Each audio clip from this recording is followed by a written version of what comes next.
I'm getting ready for in bulk, and in preparation for that, I need to get rid of all of my Christmas stuff, and that includes my flavored coffee and tea. And my mom gave me a bag of Starbucks Christmas blend with the French press that Santa gave me.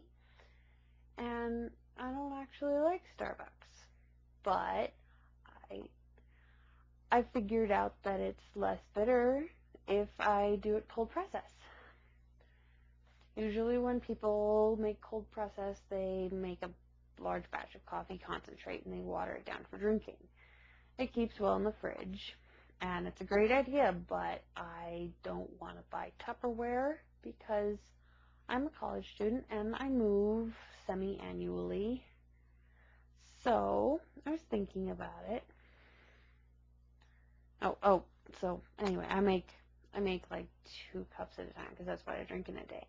But anyway, I was thinking about it and I decided it wasn't unreasonable for me to flavor my coffee with herbal teas like the ones from Celestial Seasonings, because it's just herbs and it's more natural than buying flavored coffee, because of flavored coffee they flavor it with like artificial oils, and artificial oils aren't bad for you because they're in just about all the food you eat, but they get into your coffee pot and then you'll be tasting flavors that you don't necessarily want to be tasting.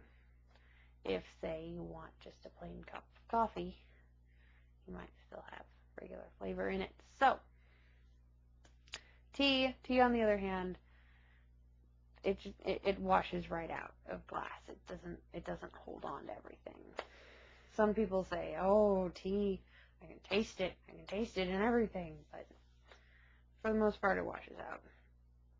If I had a plastic coffee pot, I might worry about it because plastic holds on to everything, but got a nice French press.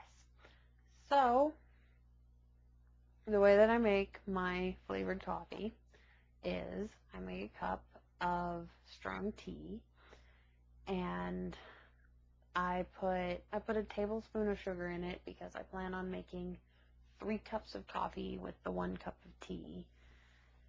And I like about a teaspoon of sugar in my coffee, and that way I don't have to bother with sweetening it because I don't have a sugar bowl. I dip right into the 5-pound bag, and that's a pain, but that's the way I live. So,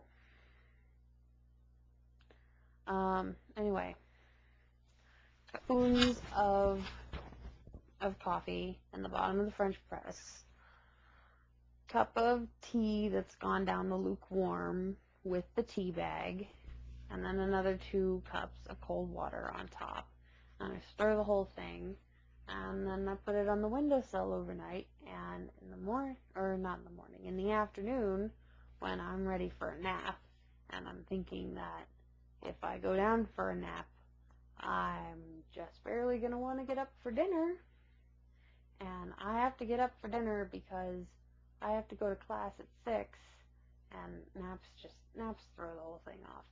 So, coffee, great idea in the middle of the afternoon instead of taking...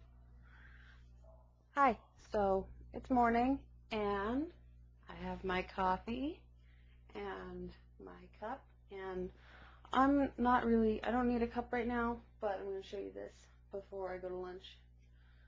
So, plunger goes down, smooth, even motion, no jiggling, just nothing stupid. And I basically just stick my hand on top and wait for it to fall. And there we go. So, and it's pretty translucent. It could use another couple hours. So I'm just not going to take the ground. That's about the color that it gets. It's dark enough that I can't see the pattern I can see the pattern in the bottom of my cup, but I don't think you guys can because my camera's not that good.